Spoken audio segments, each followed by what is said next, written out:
Alright, everyone, welcome back to another episode of the Plotcast. Today we're reviewing the third episode of the Orville, and yeah, Otis, I'll just hand it over to you, I guess. Hey guys, I'm still here. Third episode of The Orville about a girl. So, before we get into anything, just some opening notes. Please hit the subscribe button now, hit the like button, Yeah, everything to get this channel to grow. yeah, A reminder, we'll get to it at the end again, but please just take action now. Then we'll all be very, very happy. yes. Anyway, so this is the episode about a girl, so it's a direct follow-up of the previous episode. Episode 2 ends with Bortus looking very worried, and episode 3 is all about why he is so worried. Yeah, Before we get into the actual details, maybe just in general. So this is compared to last week, 2 weeks ago, my apologies. We watched an episode with a very clear A and B story, though the B story was a bit short. Here we clearly have a single episode. If we were to describe it in Star Trek terms, my initial thoughts were first half a Prime Directive episode, second half a Tribunal episode. yeah, it had a lot of Star Trek vibe to it. I really liked it actually, this one. Yeah, it's also, interestingly enough, directed by Brennan Braha. Don't know that guy. Yeah, so the Star Trek guy. So he was an executive producer for Next Gen. He was an executive producer for Voyager. He was an executive producer for Enterprise. He also wrote multiple scripts, some of them actually very good. He also wrote the fan least favorite, The Candle, I think it's called, with Beverly Crusher and the spirit that's within her family that wants that always has a relationship with the women of her line. That's also his, but yeah. Oh, I vaguely remember that. But it's a big Star Trek name. So just look at pretty much any episode of Next Gen. I think starting season 3, maybe earlier. Any episode of Voyager, any episode of Enterprise, and you'll see his name on there. It's one of the big names. Okay, no. Which triggered to me to check, because we haven't talked directors before, to check episode 1 and 2 as well. So the previous episode was directed by Jon Favreau, probably most known for Iron Man and Iron Man 2. He directed those, he played Happy in those. Mhm. And episode 1 was Robert Duncan McNeil, who's Tom Paris in Voyager. So, Oh, cool.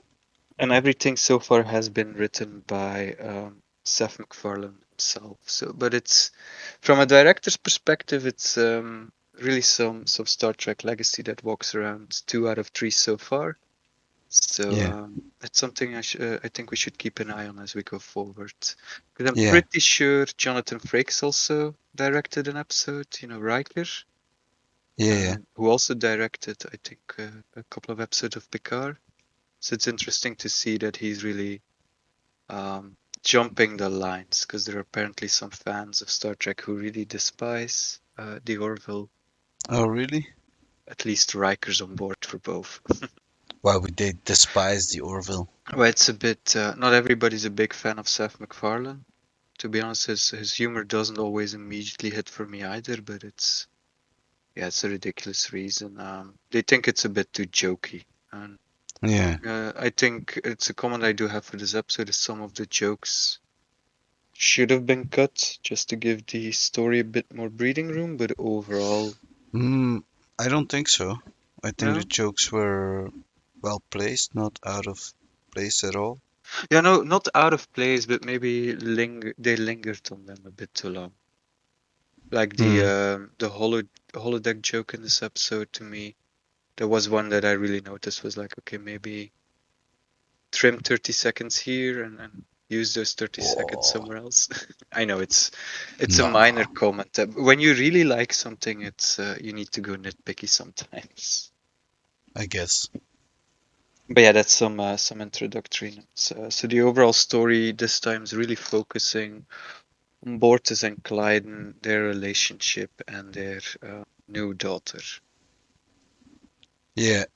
So So that's apparently, one of my theories was correct. It's super rare occurrence that a female is born. yeah, And well, I guess I wasn't completely correct, but yeah. at least that part They was don't turn correct. them into some kind of goo that they use to create more children. That part was a bit.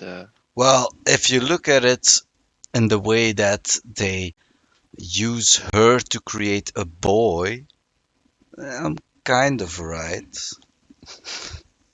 We stretch it really, really far. I might start seeing a little bit of what you mean.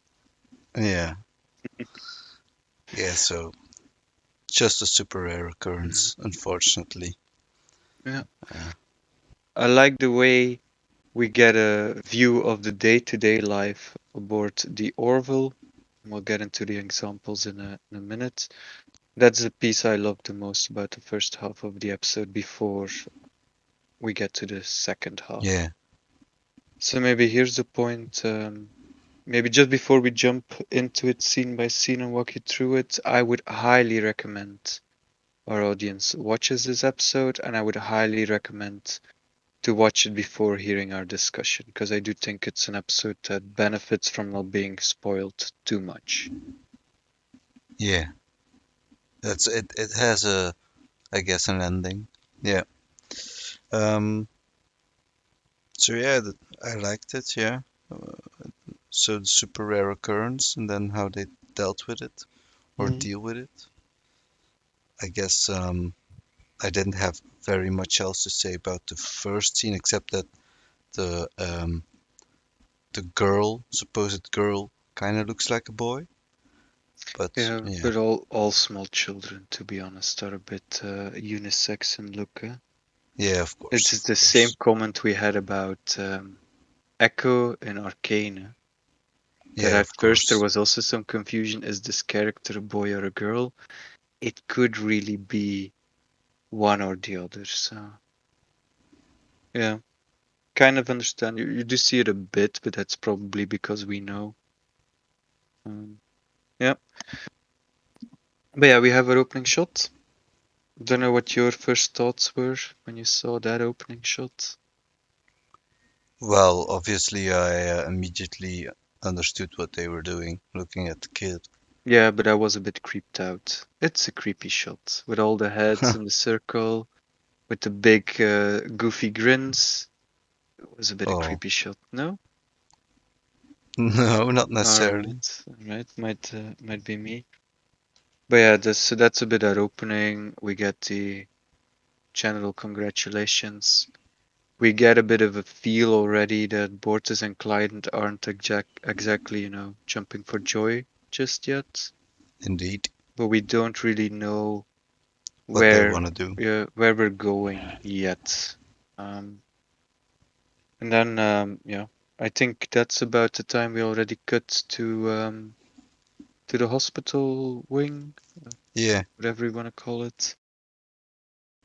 What was her name again? Whose name? Doctor. Finn. Yeah, I only had one comment about Slime Scene is that she doesn't seem very adventurous for a union. What is union, right? A It's the union Union, doctor. yeah. Um, yeah, it seems like a plot hole to me. I don't know. I don't know if I'd be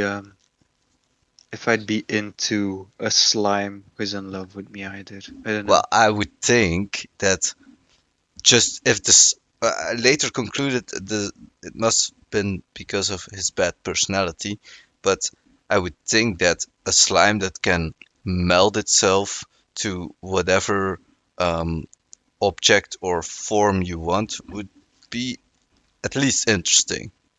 Might So Yeah, but might just be not her type. I mean, yeah, even if you're very open-minded, sometimes people are just not your type. of Might happen. course, of course.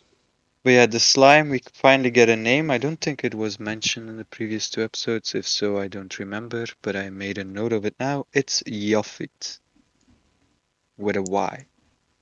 Yeah, foot. Okay. I think it's Yoffit Then with an yeah, I, not a feet. U. Yeah, Okay, didn't Yoffit. get that.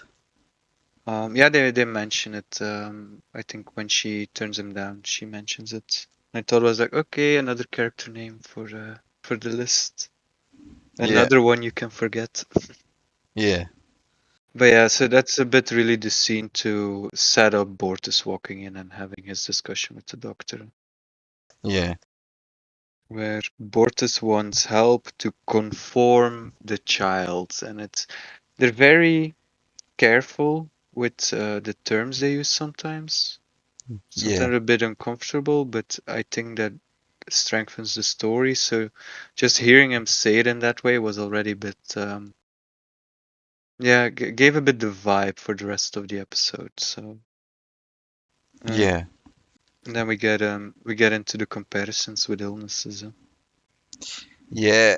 And I had a thought that if it's that important for them to have a boy, like they are so advanced, why didn't they like do a genetic test beforehand, like we do with our children, and conclude it's a girl, and then I guess maybe even change it while it's in the egg to avoid the whole discussion.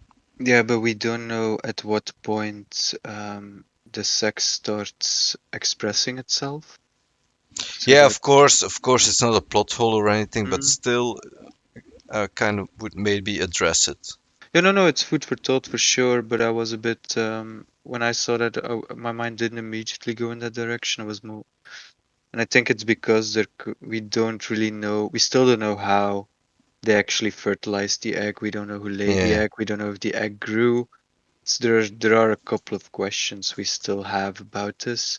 I don't think in the end it's all that important. It's a good setup for a yeah for the whole exploration of this different culture. Plus, then second half, the more classic tribunal episode, of which we've had quite a few good ones in normal Star Trek as well. indeed. But there were some comparisons made here that I was a bit. There was a lot of talk about being female, really quite hardly got compared with being ill, but with being deformed. It's a theme that comes up quite a few times in the episode. They will have to address at some point, in my opinion, uh, the whole thing again because, like, everyone is automatically gay, or is there just no physical attraction? Because I can't imagine, like, at they can't have been fine with this, like, unless of course they used to kill the girls when they didn't have the technology yet to change them. I can't imagine that they have that, like, the guys, if they are physically attracted to females, that they would have been fine with just changing them to boys and then having to be gay. So I guess, in my opinion, they need to address this. But I think it's more here that biologically speaking, they're just in general more attracted to the same sex. I'm still a bit confused with the conflict. I mean, the story on its own works, but I'm still very much confused as to why there are in any way female Moklins at all, because clearly evolutionary there is no need. So yeah, that kind of disappears from the gene pool, but still, I'd like to understand what it takes to create a girl, huh? Because we have the double X chromosome and the XY chromosome, Yeah, and it all makes mathematical sense. It's perfectly lovely there, and then we're talking sex, not gender. That's a whole different discussion. With the Moklins, I would like to understand it better as well. I haven't gotten to an episode yet where they do explain it further, but then I'm not that much farther along because I stopped so Yeah, we could catch up at a certain point. yeah. Well, I hope they address it because it's interesting. It's an Mm. interesting thought process, I guess. So yeah, I do hope they go into it at some point. Yeah, I was getting a bit in the scene in the infirmary. I was a bit when they started comparing being a girl with having a cleft lip.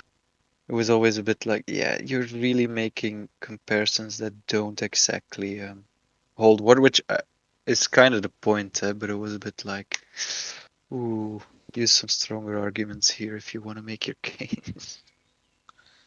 Yeah, well, I mean, I didn't get from that scene yet that, um, I mean, the reason they viewed being female as a disease was because of the uh, supposed lesser physical or mental strength or whatever, but just because they would have been indoctrinated that way. Yeah, it's very clearly, and I think that does come up in the episode. It's clearly a part indoctrination as well. They're just conditioned to view women as inferior and as freaks, which if the vast majority of your population is male, yeah, if there's a non-male walking around, that's weird. Of course, but um, Bortus, I'm getting the names. Bortus did say to the doctor that Mm. she was uh, a disease, that Yeah, it was a disease. So, I mean, you can't say, oh, it's diseased because, oh, everyone says it is, but he knows why it's a disease. So he knows that it's because they are weaker in most things that, or at least he thinks that. well, at least we get a later on we get a view of their society, and I think within that society, indeed, women will have a weird position just because of the way that society works. But yeah, it's just a good setup scene. We get the vibe. We start seeing where they're going with this. The doctors does not want to perform the sex change on an infant.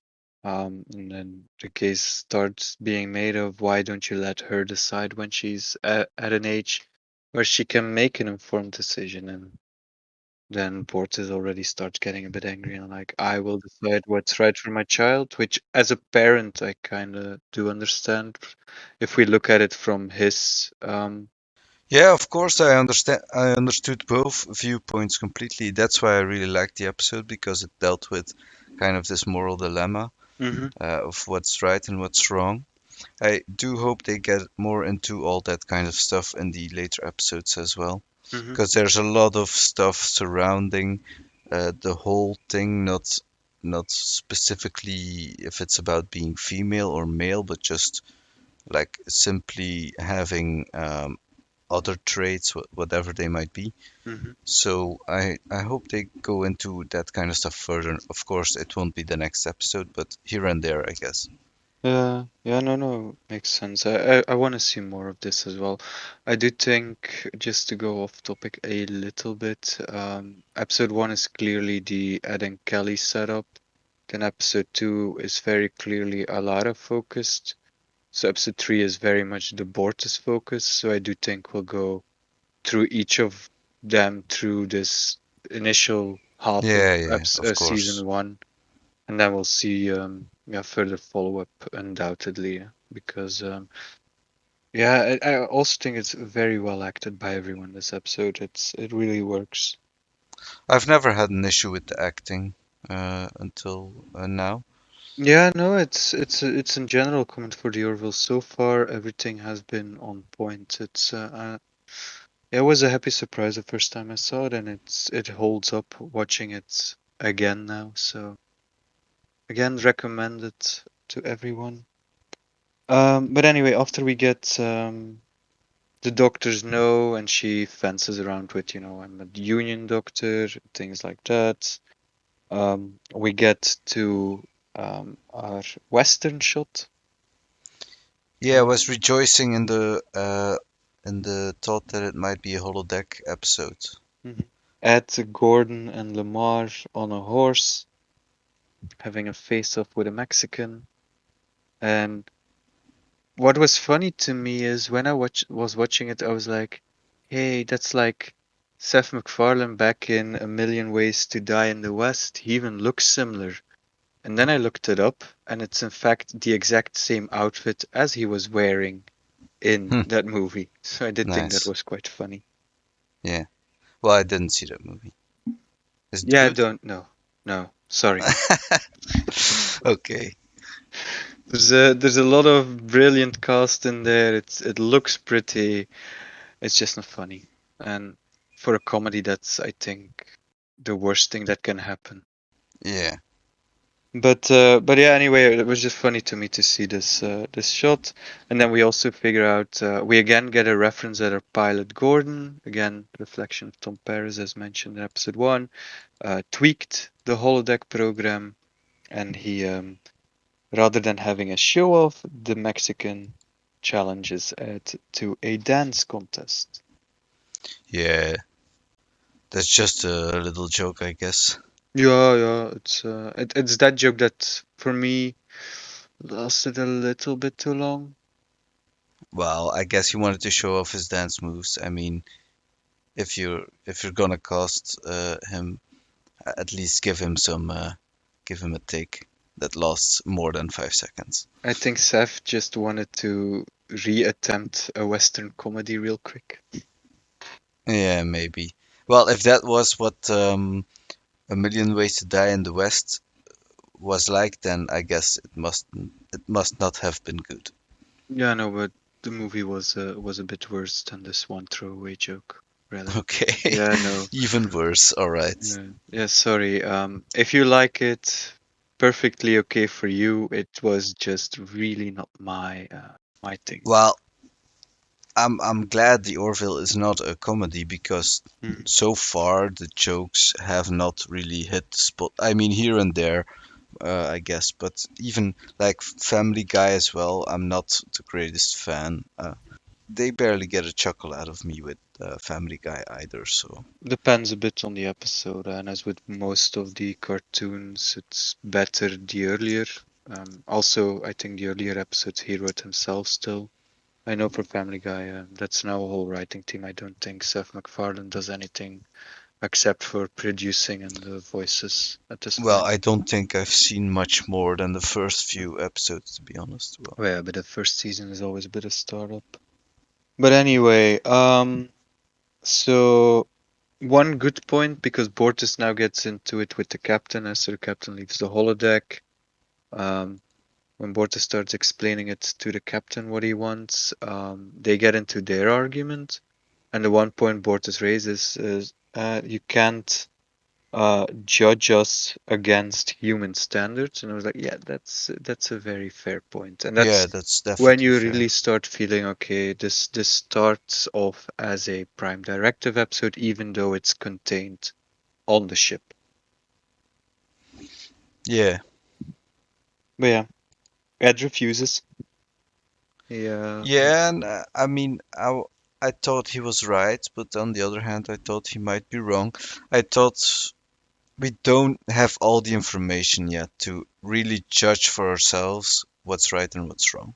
yeah, I was like, I'm on the side of Ed. I believe he's right. But I can see why Bortus believes he's right. So it was well written, as in, I disagree with Bortus's position, but I can completely follow so far why he's saying what he's saying and why he thinks what he thinks. So yeah, going strong still. Um, and then I think this is then so we got a shot of life in the infirmary, we got a shot live on the holodeck, now we get a shot live on the bridge, and they're cutting an asteroid in half and pushing with the tractor beam, which, I mean, Yeah, it's a tractor beam. I know you can push, you can always reverse your force, but it's just funny that we're using the tractor beam to push an object away. I don't know. I don't know. I didn't think much of it, to be honest. I also love the fact that they call it a tractor beam. I have not really heard that term a lot outside of Star Trek, though I'm sure it's used in sci-fi all over. I just don't remember it. I don't know. I think I looked it up on Wikipedia once to see if it was real, but I don't remember anything. I really don't think it's a real thing yet. Yet, Mm. indeed. Maybe it's been conceptualized, theorized about, but Yeah, maybe just we don't have the fundamental principles of physics down just right yet to do it. yeah, Um, but yeah, we see that just a nice setup, and then they get a call from internal affairs, and it turns out that the Moklan have been contacted by Bortis, and yeah, they want to yeah. come and collect the child. I have to say, I, I mean, I don't like Clyden's like way of just standing somewhere. Yeah, he's a bit of a wallflower. I do think that kind of makes sense when we get to his reveal. I think that Yeah, sort of starts explaining why Clyden keeps to the background, why he doesn't want to make any waves. yeah, yeah. Also, I also thought about who in the relationship might be more the male kind of role. I, I Yeah, mean, that's I a don't. point. That's a question I'm going to raise when we get to gender reveal, but we might as well get to it now. And Um, in my opinion, it was Clyden to be more of like the female kind of yeah, if we're going to use role. a bit of an insensitive term, I always got the feeling that Bortus is the top and Clyden is the bottom. Well, I take my change around. I don't think that's really well. I actually wouldn't know if that's related to how the roles play Yeah, out in but the. how they more in general use those terms to define, the more masculine one and the more feminine one. Yeah, I guess. Yeah, Yeah, no, it's you do get that vibe a bit. Clyde is the more feminine one, Borts is the more masculine one. You do yeah, get that vibe, I agree. But this is the scene when we have the internal affairs where Bortus quite overtly threatens his captain. Something along the yeah, lines of "We'll see about that" or something like that. I can't recall the exact words, but I remember it as a threat, and then I was 100% in agreement with Ed that Bortus is relieved of duty yeah, because he just threatened a superior officer and an entire ship. Not really second officer material, let's put it that way. yeah. Of course. But yeah, I think from here is I don't think there's much to say about the scene in addition. So we proceed. Ed and Kelly are having a drink on.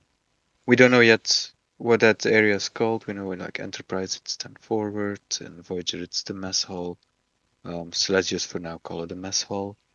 Um, Okay. so where they're sitting at a table, The and fact that Ed, you remember these names is crazy, but sure. but 10 forward is quite I there. wouldn't have ever been able to recall No, that. they No. explain in season one why it's called 10 forward, or season two of Enterprise, and now in Picard they have again explained where the name comes from, and now it's completely different. Nice. So there's two reasons why 10 forward is called 10 forward, and yeah, it was Neelix's mess hall. The I think it was originally in Voyager the captain's dining room or something that he converted into the crew's mess hall. Anyway, Yeah.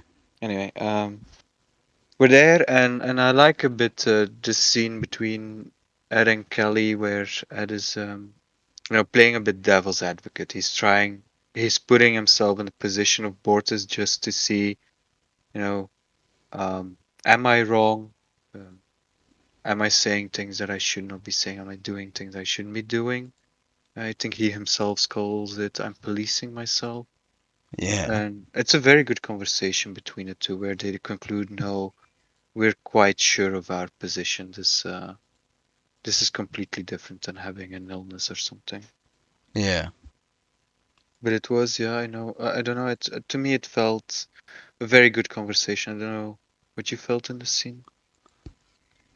Might I actually didn't think much of it. I guess they needed the scene to further Hmm. explain the dynamic between yes the Union or the humans and the whatever The they're called, Moklans.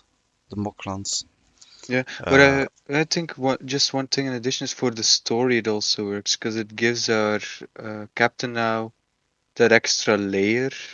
So he isn't just saying no and it's all full of human indignity. And we're showing no, he's really considering his position. So it's really well thought out, and that helps with the further development of the story because in the end, even though we have some goofy moments here, we're still telling a serious story, and that's what I really love about the Orville here is we're doing it goofy, but it's actually very serious. yeah, yeah, it's Yeah. done well this episode. Mm. And then we get our next scene, which I'm sure is your favorite scene, considering the last two episodes and what you thought of Alara. Yeah, well, I didn't mind the scene except that, uh, yeah, it was a weak argument to use Alara as an example. Yeah, also Portis must have seen right through it from the Mm. first second as well. And it's just a bad argument Hmm. because she's a specific kind of race or species. So, yeah. Yeah, I would have liked it a bit more had it been like Kelly in the ring and she used and they were just having a, you know, no holds barred battle and she used judo moves to use his male alien strength against himself. I think That that would would have have been made the better. point much better than having your cannon there and just shooting away. Yeah. It was to me in the entire episode, if there's one scene that I would have cut completely, it's that scene. Yeah, it was really unnecessary. Mhm. Except maybe to get him angry. Yeah. But even that, Well, it's to show slow escalation.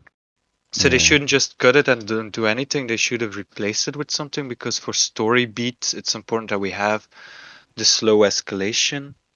Um, but and it also leads to the next scene, which then also feels a bit more deserved because we've seen different approaches to try and convince him. And Gordon and Lamar come in and they say beer and a movie, and I was like, that's a very dude bro thing to do. I'm on yeah, board, and it's actually the pivot point in our episode. yeah. Rudolph the reindeer.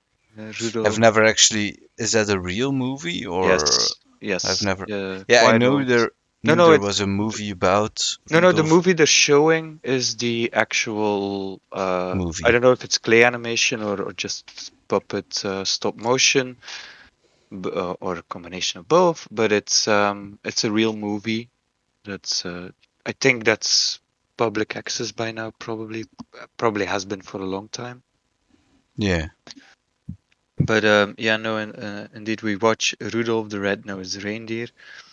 Um, where This is then where they get the balance between the drama and the story as well as the comedy very well yeah, done. yeah, indeed. Where Bortus is way into the movie, where he compares being female to having a clear deformity, the red nose, and he's a convert. He's sitting there like, oh, this disabled child that they should have thrown away, actually managed to use his deformity as a strength, and that opens his eyes. Oh, my daughter can use her deformity as a strength, Yeah. which yeah, which I did think was quite funny. And yeah, he's already and also I like Gordon and Lamar's reaction to everything. They're just sitting there a bit drunk, like, what is going on here? We did not expect this kind of a revelation. Well, I think they wanted to ne- I think they wanted to shoot it as if they didn't even think about how the story relates to uh, help me with um, the guy. How's the guy called again? Portus. Bortus' story. Um, yeah, so I didn't. They shot it as if they didn't really think about that, but then I got the vibe that they kind of thought about it, but then played it off as if they didn't. So maybe they could have done that a bit better because I was kind of like, oh, this scene is like just the acting maybe of them two. Yeah, Uh, I think we get a bit into the same comment as we had for episode 2, so just better. But I this scene felt a bit off in pacing. It was a bit quick, the revelation, and I think that's probably the main hang-up.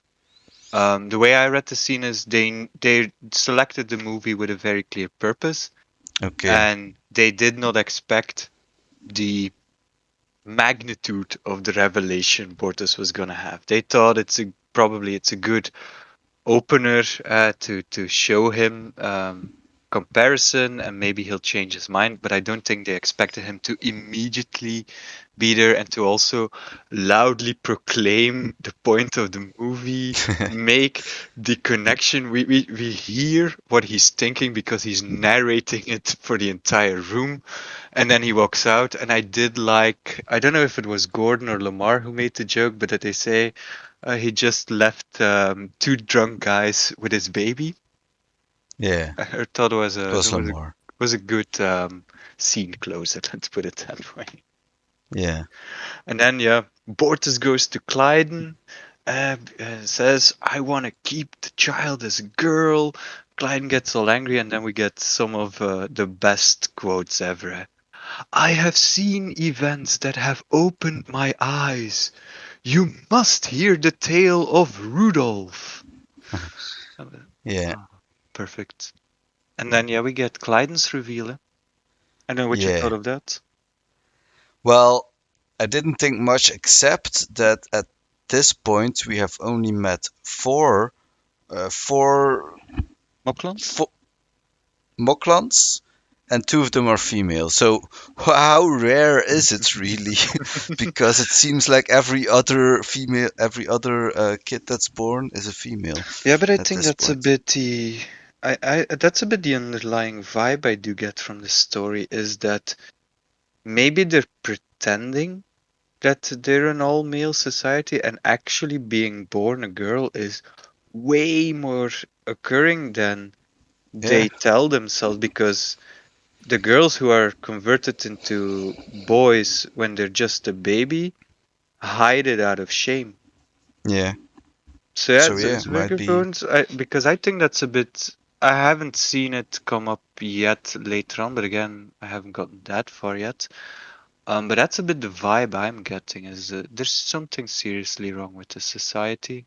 Well, we'll Yeah, get into that later, but that's one point. There might just be way more girls than we know, and that maybe for the relationship, for the children to be born, maybe one of the two parents has to be genetically born a girl. That I don't oh, know, that would be an interesting take. but that's a bit where I'm thinking now. Yeah, So yeah, the reveal is Clyde was born female. I didn't explicitly mention it. So then we yeah, get a bit in our couples argument. Bortus is offended, but he's not offended because Clyde was a girl in the past. He's offended because Clyde never told him. And yeah, that's then we get to an explanation that to me is an extra point in favor of my theory, because Clyden himself never knew he was born a girl until yeah, he moved into a ship where Bortus was stationed, and the first non-Moclan doctor he ever encountered noticed it and told him. So there yeah, must be other Moclans in the same situation. yeah. Sure, there are. That's a Um, bit what I'm thinking. But yeah, Clyden wants to change the sex. Bortus is very much now on board with keeping the sex, so they're having their argument. To help things out here, the Moklan are approaching, and they have the position, yeah, when the two parents are in conflict about this, we always side with the one who wants to change the sex. So that's again Yeah. indication of a disrupted society, if I can put it that way. And Yeah. they're very much unwilling to listen to any discussion. Indeed. But yeah, that's a bit where Ed then says, no, you're not getting the baby. And they're all gearing up for a bit of a testosterone-filled fight when Portis interrupts and demands tribunal. And I love the fact Yeah. that they actually call it tribunal. It's I don't know. That's something that to me was quite good. Yeah. Well, I guess what else would you call it? I guess a court. A trial, a ruling, a conference. Okay. Yeah. Tribunal is a bit more, Military. yeah, yeah, which kind of ties with what we see of Moklan society in a couple of Yeah, it's scenes. very. When we do get to see the planet. Yeah, it's a cool shot of the planet. I think we're almost at the planet. Like next scene. I think the only thing of note here is, and it's important, is Bortes asks Ed to be the his advocate, but Mm-hmm. he says no. Kelly will be your advocate because she had 1 year of law when she was studying, and it's one Yeah. year more than he had. Yeah. Maybe kind of a bit of a self-confidence issue Ed was having. Well, I think there's also a bit in play here that he felt it was a case better presented by a woman, that would maybe strengthen the arguments, maybe that he was thinking. Or Um, maybe it was actually a bad move because they don't respect women oh as yeah, much. yeah, I think overall it was maybe not the best move to make, but of the two, to be fair, I'd also prefer Kelly to defend me over Ed, though as a character so far he hasn't really been out there, but she has always been just that little bit more the voice of reason. I guess. Yeah.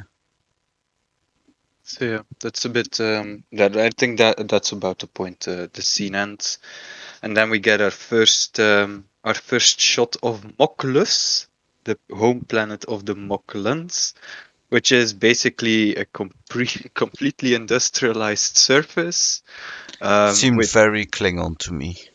Yeah, but even there, it's they only manufacture weapons. It's like the A very male yeah, planet. it's a very overly male planet. Yeah. They comment on it as well at some point. Yeah, Or I guess it's between the lines.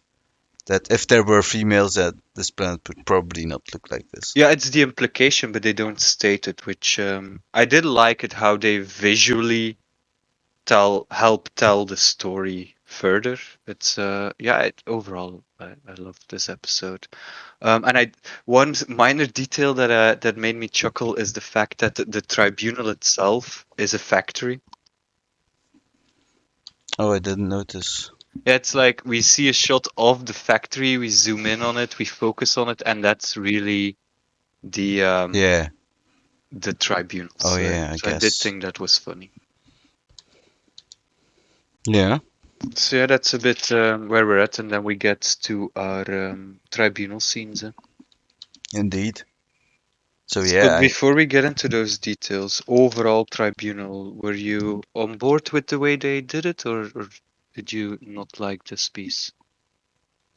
yeah, no, I liked it. It was very Star Trekky. Yeah, I didn't mind it at all. Yeah, it's indeed. It's very true to itself. I had some problems with the arguments here and there, but I guess that's nothing to do with, I mean, the tribunal itself. Yeah, and also I think that's always gonna be the way. Might be the best written piece of fiction ever. If you're picking sides, you'll always think the other arguments are a bit weak. Though to be fair, here both arguments at times were a bit weak. Yeah, But yeah, it's I don't know. It's like they made a hard point in the opening, where our so we've got on one hand our Kali as our advocate, and on the other hand we have the Moclan advocate who is trying to convince the tribunal we should turn this child into a boy. And he starts from dating experience. So he's interviewing Bortus. He starts from dating experience, and then Bortus pushes back a bit that he wants the child's sense of self to be enough developed to make the decision. Where then the counter argument is, yeah, but that's going to bring a lot of pain later on, a lot of doubts, going to be mocked in the meantime. Bit discuss it. Basically, the entire argument this advocate is giving is our society is messed up, so your child has to change to fit in. That's pretty much it, yeah. But he's not wrong. Yeah, he's not wrong, and the way he presents it is very convincing. Well, just in the simple case of this child, he has good arguments. Uh-huh. But that's where the good arguments end. Yeah, indeed. And we get the three main points of why being female is a defect. Biologically, they're weak. Intelligence-wise, they're less intelligent. And then the sociological problem of, yeah, they're never gonna fit in. Mm-hmm. Where for the biological, they again make the same mistake as the boxing. They again put a Lara there. Yeah. But it's, yeah, you don't compare two different aliens with different forms of strength. A point that the Moclan advocate also raises.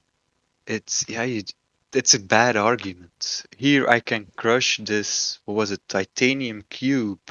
Woohoo! Yeah. Every Zillion can do this. Woohoo! Yeah. I think intelligence-wise, that was a bit better when they put Gordon on the stand and they ask him basic questions, and he's failing at every one of them. Yeah. Well, you could just look at. I mean, yeah, it was more kind of a joke. I think because they could just have brought up any kind of like list of the past like Star Trek or no, sorry, Union fleet first officers or whatever, and then just show them that a lot of them are women too. So Probably, but she had 1 year of law in uni and probably watched a lot of television shows with courtroom scenes. Because it yeah, feels like she's acting in a courtroom scene, and it doesn't feel as though the episode is just writing a bad courtroom scene. It's more like it's written as though she's seeing it as a bit of a movie courtroom scene. Do you understand what I'm saying? yeah, no, it's just attributed to her. It's Yeah, it's attributed to her character and not to the overall writing.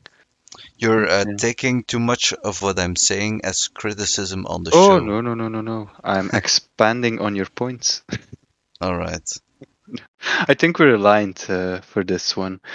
Um, Here we make the circumcision comparison to gender change, which, yeah, sorry, circumcision, you can be pro or contra. I think everybody has an opinion, but it's not I the same.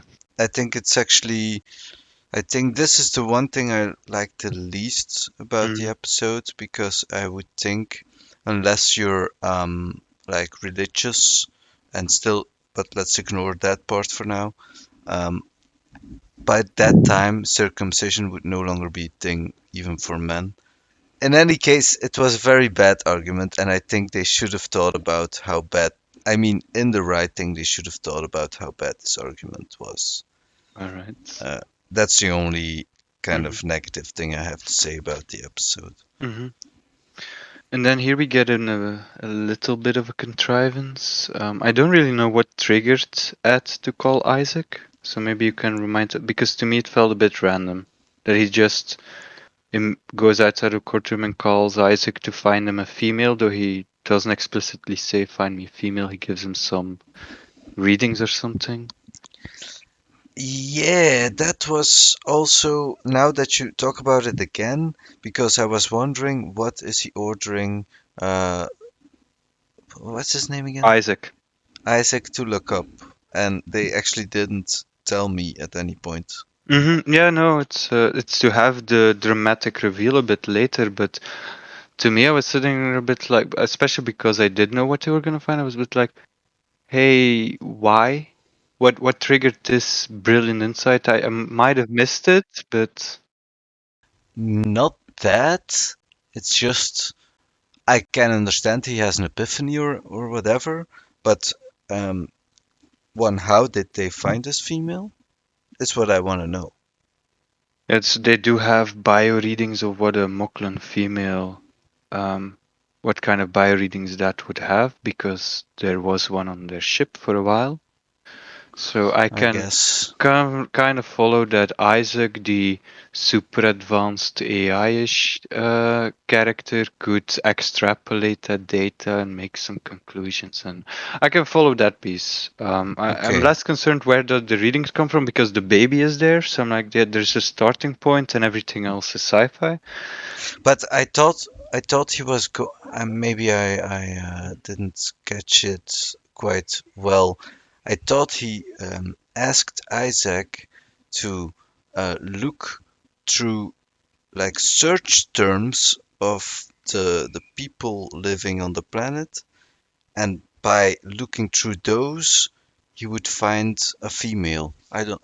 No, I saw it as him sharing some readings for Isaac to do a scan of the planet to find. And yeah, I don't know, it's something we may have to revisit, but that was to me a bit weird. Might be something we both missed, might be that they needed to keep the plot moving. It doesn't jar much, it's more like upon reflection. I'm sitting there more like, I don't really know what initiated this. Well, I guess it was just an epiphany. Mm. But yeah, we have who is it all? Ed, Alara, and one other character. They go to the mountains Well, I don't remember who. and they talk about a cabin and a cave, and it's a bit of both. Where they Yeah, find then I got like the realist Star Trek vibe, because that was like, oh, they're going into a cave on another planet. This is like 1,000 other Star Trek episodes now. Okay. yeah, and there they find a adult female Moklan, Havina, who wishes to enter testimony. We go quite quickly between discovering her, immediately back to the trial to keep things moving, but she wants to enter testimony. I think just one callback we didn't mention before, but when they agree to the tribunal, Bortus, Clyden, and the baby get on the Moklan ship, and the Orville follows. And then Bortus speaks some famous words of their most famous writer, and they have to quote something back. It was a bit of a bad joke, but it does establish that there is this famous writer. Yeah. And here we have, and this would be typically in this kind of a show, in this kind of an episode, the big twist there. Turns Yeah. out the Wait, woman. let's wait just a second. All right. She enters the courtroom, Mm-hmm. and my first thoughts were, okay, all these males are now gonna, if they're normal, are gonna kind of be oozing over her because they haven't seen a female in 1,000 years. But And different biology. that's why I thought, like, how can they all be gay, and then how can they reproduce? Like, how is this? I really want them to answer this question. They might.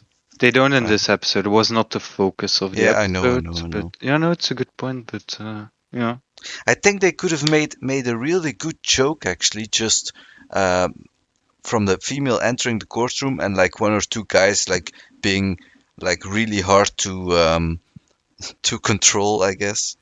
they Uh, start flexing. yeah, whatever. I think they could have done something with that, but okay. Yeah, okay. But yeah, we get her coming in. The advocate of the Moklins talking down to her. She quotes something back.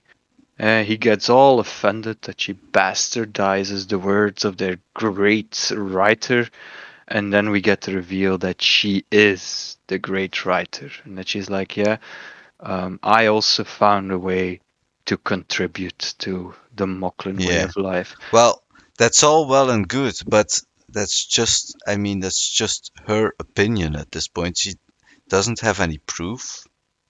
Like, Yeah, but everybody does immediately believe her. yeah, that's stupid. I thought that was stupid.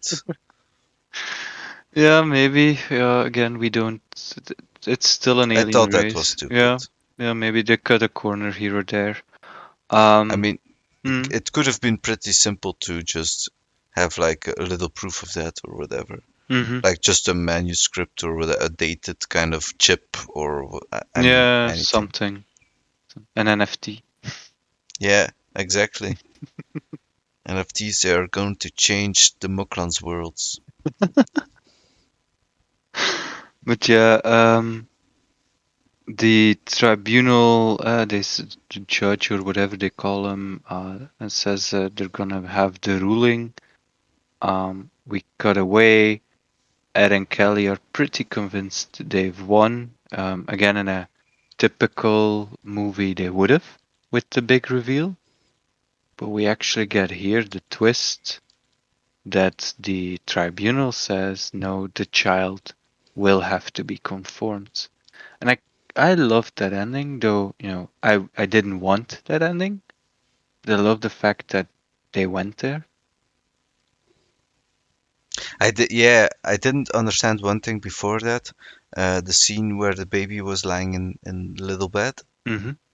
Like they're lying in like the waiting room where the mother is going to pick up the baby. Mm-hmm. Well, first of all, there are no mothers, and second, the baby has been born for at least like a day or two, so kind of was a weird shot to me. Like, why is she lying in this room where other babies are lying? The one thing I would say there is it's a heavily industrialized planet. It's clearly extremely polluted, so maybe it's because a child's lungs are still a bit too weak. Might be. Okay. I guess, yeah. But again, I'm trying to find a reason that's not stated in the episode. Well, it's fine. I think it was just kind of a mistake, maybe. Like, Mhm. Yeah, maybe I don't know. But yeah, the decision is made by the tribunal. Conform the child. Does clearly show a change does not happen in a day with one case. yeah, I Um, liked how they didn't actually go through with it. And I thought to myself, this is because they didn't bring any proof of her claims. The jury was like, yeah, but she's just saying this. Like, why should we believe her? mm, yeah, good point also. Yeah. Yeah, but overall, it's kind of like at that point I did not expect them to make the decision they made, and I was very much on board. Of like, yeah, this works. This works quite a lot. Very very good story. And we get Yeah, a closing scene. So Clyden and Bortus decide to fix the argument they've had. To continue. They still love each other. They also decide, yeah, they will try and make sure that their son has the best life yeah. that their son can have. So I it's do hope Bortus will now be kind of like an activist on this topic a bit, with whatever Moklans he encounters in his travels. in a small detail. Then they call the child Topa, and Bortus gives him a Rudolph plushie. I Yeah, did like that it was a Rudolph plushie. that's true. And then yeah, that's a bit where our episode ends. But I thought that ending was well deserved by everything we sat through. There's some things looking back on it that you say, okay, here and there, that might have used a bit more of an explanation or a bit more of setup, but overall, as long as Yeah, it I was mean, going, you were completely on board. It's things you think of later on. for me, this was the best episode So far, so yeah, far. Yeah, yeah, I agree. I agree. I liked the first a lot. I liked the second. way more than you did, but I would agree it's not the best one. But this one out of these three is by far the best. It's also the one that's the most Star Trek out of the three, Yeah, and it was a very well done Star Trek as well. So yeah, I'm still on board. Uh, and now yeah, having discovered the deluge of former Star Trek people who all work on this, I'm kind of interested to see what else is coming. yeah. Yeah, me too. I hope they have more episodes like this, and I do hope they explore like every little detail. Of course, they won't, but I Mm. can only hope. But I don't know. Season 3 is now running, um, Who knows? Yeah, so there's quite some things they might still be doing. Yeah, I think. Any closing thoughts before we end the episode? that's kind of were my closing thoughts. All right, then maybe one last thing from my side. Hey guys, like and subscribe. You really, really, really should. So just Yeah, click the buttons that are applicable. only 25% of my viewers are subscribed, guys. What the hell? This is not right. There's actually quite a good ratio. No, it's not that good. It's not that good. No, I would disagree. All Um, right. So, Actually, it's a little more, I think, now that I think on it. Of course, the first episode of the podcast about the Orville was a blowout, but that's because we kind of accidentally hit the algorithm right or something. The second episode also did pretty well for my channel, so I'm happy about how it's going with this. But still, I need more subscribers. Way, way more. Way all right, more. guys. So you've heard it. That's all from us. Take care. Till next time. Bye bye.